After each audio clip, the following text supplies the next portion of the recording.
Dolma. A main dish from Kuwait. Serves 2.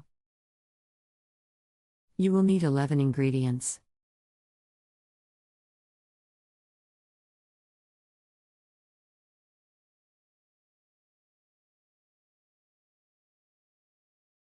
Step 1.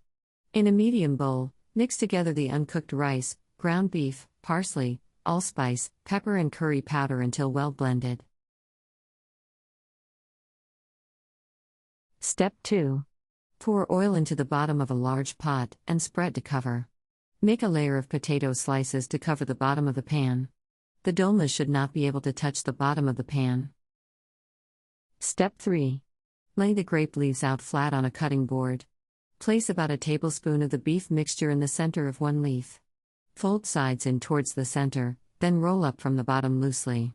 Set in the pot seam side down. Pour tomato sauce with the remaining mixture and leaves.